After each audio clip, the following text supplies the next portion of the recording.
Welcome to my channel স্বপ্নের শিশুয়ালয়। আমি চলে এসেছি আপনাদের জন্য একটি নতুন ভিডিও নিয়ে। এই ডিসেম্বর মাসে আপনারা কীভাবে কেন্দ্রে সুপুষ্টি দিবস এবং অন্নপ্রাশন দিবস আলোচনা করবেন দেখে নিন এই ভিডিওতে আইসিডিএস অধিদপ্তর থেকে কী নির্দেশ এলো। তাহলে এই মাসের থিম হচ্ছে সুঅভ্যাসের পুনরালোচনা ও শিশু কিশোরী এবং মহিলাদের জন্য বিভিন্ন প্রকার খাদ্য বিষয়ে আলোচনা। অঙ্গনারী কর্মীদের করণীয় বিষয় কি?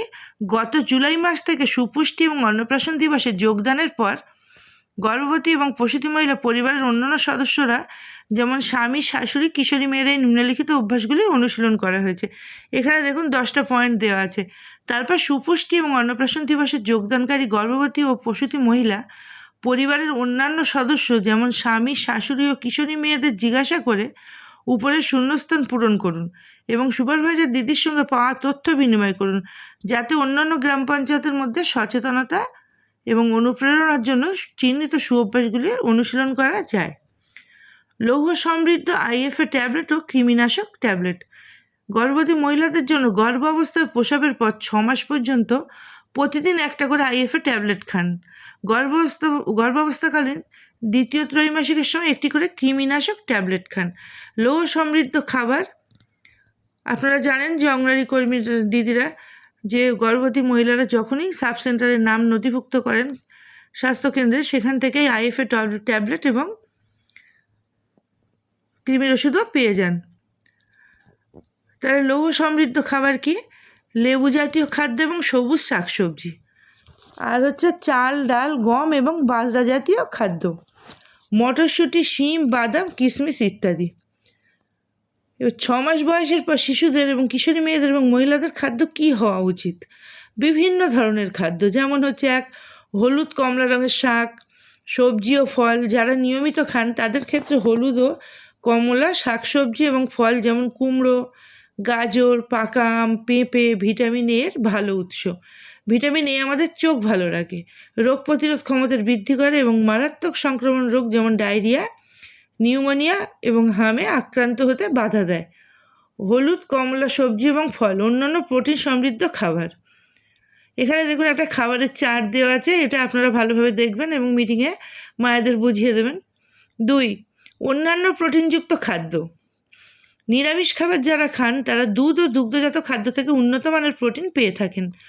উন্নত মানের প্রোটিন, ভিটামিন এ ও ডি এবং ক্যালসিয়ামের চাহিদা পূরণের জন্য এইসব খাদ্য ভালো। আমিষ খাবার যারা খান তারা বাড়িতে তৈরি সব রকম খাবার গ্রহণ করতে পারেন। 3. চর্বি ও তেল।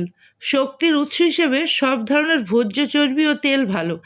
এমনকি প্রতিদিনের খাবারে অল্প পরিমাণ তেল এবং চর্বি যথেষ্ট শক্তির যোগান দেয়। 4. ভালো এই ডাল, মটরশুঁটি, শিম এবং বাদাম ইত্যাদি। শিশুর দেহের বৃদ্ধির জন্য বিভিন্ন ধরনের ডাল, মটরশুঁটি, শিম ও বাদাম ইত্যাদি খুবই গুরুত্বপূর্ণ, কারণ হাড়, পেশি এবং বিভিন্ন অঙ্গের গঠনে প্রোটিন জাতীয় খাদ্যের কিন্তু প্রয়োজন। রোগ ও সংক্রমণ থেকে রক্ষার জন্য প্রোটিন খুবই গুরুত্বপূর্ণ। 5. চাল, ডাল, গম এবং বাজরা জাতীয় খাদ্য।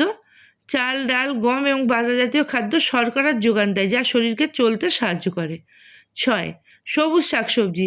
বিভিন্ন ধরনের সবুজ শাকসবজি আয়রন, ভিটামিন এ এবং ভিটামিন বির ভালো উৎস। শরীরে রক্ত তৈরিতে আয়রন সাহায্য করে।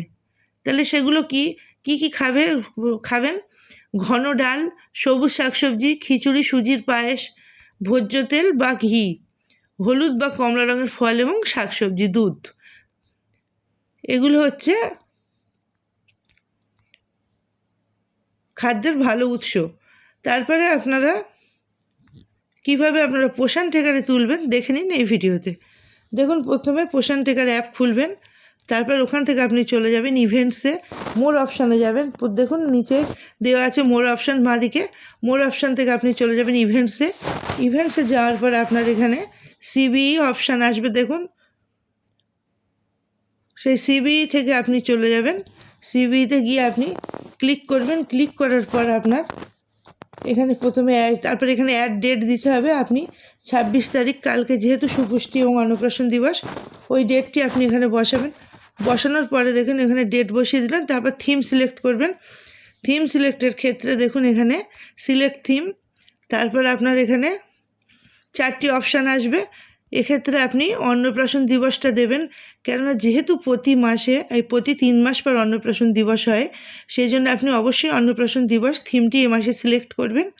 কারণ প্রতি মাসে সুপুষ্টি দিবস দেওয়া হয়, যেহেতু 3 মাস পর পর অন্নপ্রাশন দিবস পালিত হয় কেন্দ্রে, সেক্ষেত্রে আপনি এখানে অন্নপ্রাশন দিবস দেবেন। দিয়ে তারপর আপনি দেখুন এখানে fourth Friday of the month অন্নপ্রাশন দিবস দেবেন। তারপর দেখুন এখানে রেকর্ড অ্যাডেড সাকসেসফুলি। এইভাবে আপনারা ডিসেম্বর মাসে সুপুষ্টি দিবস পালন করবেন এবং কেন্দ্রে পালন করার পর আপনারা পোষণ টেকার অ্যাপ খুলবেন। অ্যাপে কিভাবে আপনারা পোষণ টেকারের সিভিতে সাবমিট করবেন দেখে নিলেন। এই সুপুষ্টি দিবসের সঙ্গে আপনারা অন্নপ্রাশন দিবসও পালন করবেন, কারণ 3 মাস পর পর অন্নপ্রাশন দিবস পালন হয়। আপনার ওই 3 মাসের মধ্যে যেসব শিশুদের 6 মাস থেকে 9 মাস বয়স হয়ে গিয়েছে, সেই শিশুগুলোর প্রত্যেককে আপনি ডাকবেন, ডেকে কেন্দ্রে আপনি তাদের অন্নপ্রাশন দিবস পালন করবেন। অন্নপ্রাশন দিবস পালনের উদ্দেশ্য একটাই, যে 6 মাস বয়সের পর শিশু জন্মাবার পর 6 মাস পর্যন্ত কেবলমাত্র মায়ের বুকের দুধ খাবে, কিন্তু 6 মাসের পর থেকে ব্রেস্ট ফিডিংয়ে আর হবে না।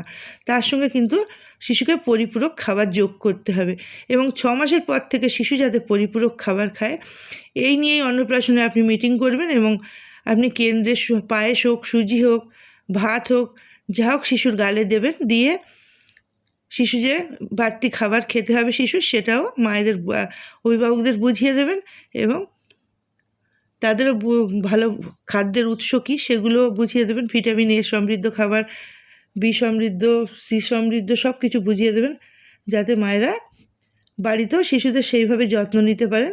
কারণ 6 মাসের পর থেকে শিশুকে অবশ্যই বুকের দুধের সঙ্গে সঙ্গে বাড়তি পরিপূরক খাবার দিতে হবে। বয়সের সাথে সাথে সেই খাবারের পরিমাণও বাড়বে বা খাবার ঘন হবে। তার আগে শিশুকে প্রথম পাতলা তরল জাতীয় খাবার দিতে হবে। ডিমের কুসুম, আধা সিদ্ধ নরম চটকানো কলা, গলা ভাত, পাকা পেঁপে ইত্যাদি শিশু প্রথম খেতে পারবে। তারপর আস্তে আস্তে তার সঙ্গে বাড়তি খাবার যোগ করতে হবে। মিটিংয়ে আপনারা অবশ্যই এগুলো মায়েদেরকে বুঝিয়ে দেবেন।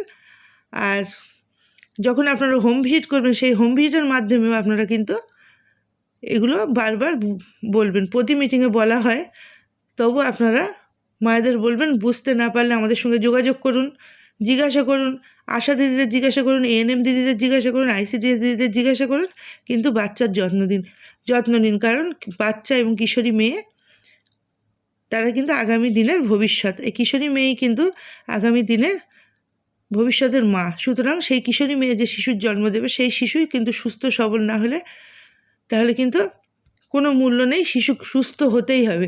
সেই জন্য গর্ভ অবস্থা থেকে শিশুর যত্ন করতে হবে, কিশোরী মেয়েদেরও করতে হবে। কারণ দেখুন, একের পর এক চক্রাকারে একটা প্রক্রিয়া, যে প্রথমে শিশু জন্মালো, জন্মের পর তার যত্ন করতে হবে, সে কিশোরী হলো, কিশোরীর যত্ন করতে হবে, আবার সেই কিশোরী মেয়েই মা হলো, আবার সেই মা গর্ভবতী প্রসূতি হলো। এইভাবে কিন্তু একের পর এক একটা প্রক্রিয়া। সুতরাং প্রাকৃতিক নিয়ম অনুযায়ী এগুলো হবে। তাহলে এইভাবে মিটিংটা আপনারা করবেন। তারপর আপনারা মায়েদের দিয়ে খাতা সই করাবেন, নিজেরাও সই করবেন। তাহলে আজকে ভিডিওটি ছিল এই পর্যন্ত। যদি আপনাদের ভালো লাগে, লাইক, কমেন্ট এবং শেয়ার করবেন, এবং আমার চ্যানেলটিকে সাবস্ক্রাইব করে আমার পাশে থাকবেন, সাথে থাকবেন। ধন্যবাদ।